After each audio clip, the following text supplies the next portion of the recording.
Welcome back to Chapter 4 of our series, From Burnout to Sustainable High Performance. In today's episode, Boundaries That Work, Saying No Without Destroying Your Career, we're going to explore the vital role that professional boundaries play in achieving lasting success and well-being. Get ready to learn how to say no in a way that protects your career while keeping your sanity intact. Let's dive in. Your boss is more afraid of you saying no than you are. In one study, managers wildly overestimated how badly it would go, by well over half. Yet the people who set clear boundaries weren't punished. They were rated as more competent. So why does saying no still feel so dangerous? Here's the twist.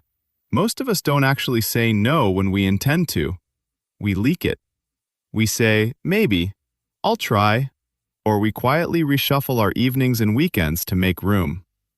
Outwardly, it looks like we agreed. Inwardly, our stress levels spike and our work quality often slips. Research on burnout shows this chronic mismatch between what we can realistically deliver and what we silently accept is a major accelerant. Especially in knowledge work, where there's no obvious end to the to-do list, the pressure to be always available can turn your calendar into a Jenga tower. Every extra commitment feels small until the whole thing wobbles.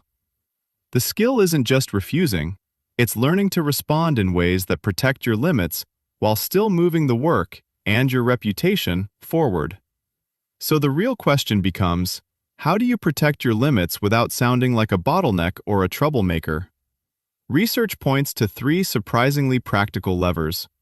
Monitoring your own capacity before you're running on fumes, speaking in clear, respectful terms instead of hints, and aligning with your manager and peers on what is truly yours to own.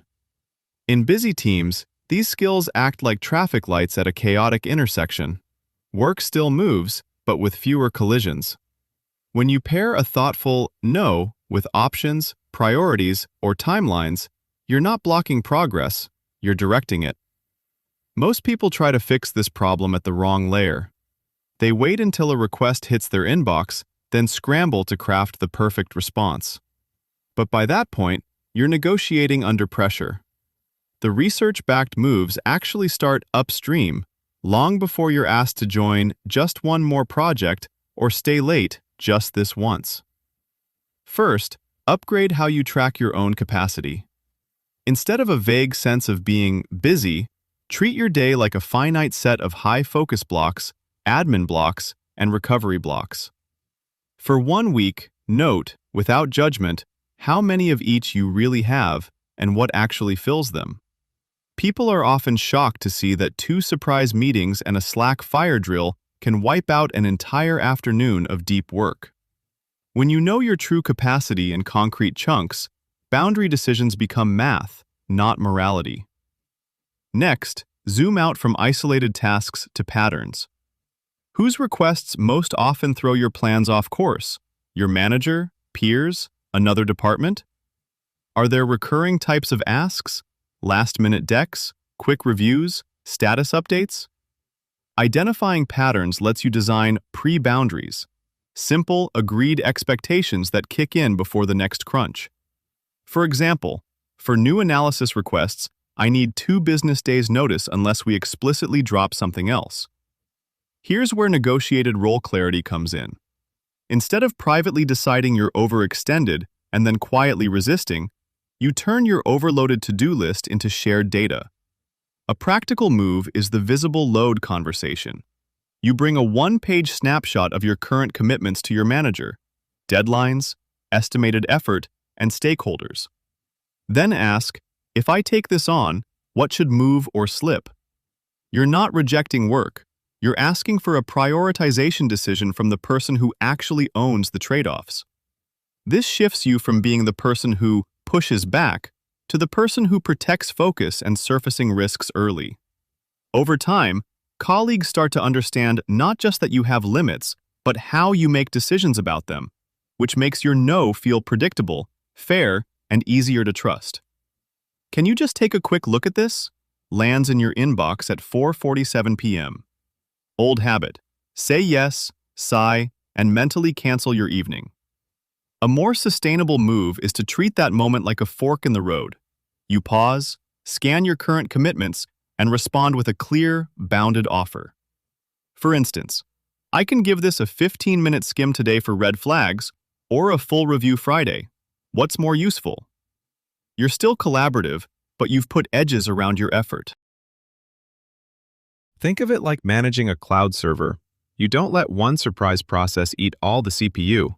You allocate resources, throttle where needed, and log what's running so nothing silently crashes.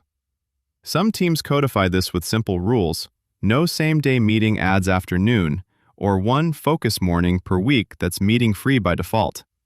Others use shared Kanban boards where work-in-progress limits are visible, so the norm becomes, what drops if we add this, instead of, who will sacrifice quietly? As more countries test right to disconnect rules, companies will need explicit playbooks for out-of-hours pings, escalation paths, and handoffs across time zones.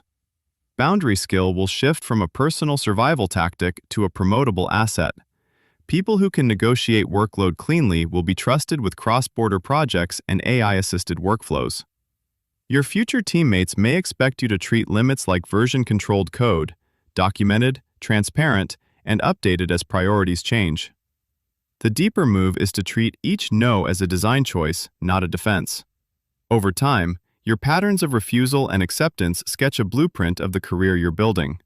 Like adjusting a recipe, small tweaks, clarifying timelines, proposing alternatives, renegotiating scope, quietly change the flavor of your workdays and eventually the role you're trusted to play. Here's your challenge this week. For the next 5 workdays, say a clear, respectful no to at least one non-essential request by using the podcast's 3-part script. 1. Appreciation. Thanks for thinking of me. 2. Boundary. I don't have capacity to take this on without impacting X priority. And 3. Alternative. You might try Y, or I can help after Z date. Track each no in a simple note with who asked, what they wanted, the exact words you used, and how they reacted. By Friday, choose one pattern you notice, for example, a specific coworker who overasks, or a time of day you're most likely to cave, and decide one concrete boundary you'll keep using next week.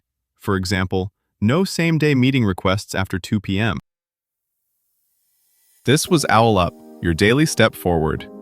This series continues with more chapters on owlup.co. Visit owlup.co to access the complete course and continue your learning journey. See you there!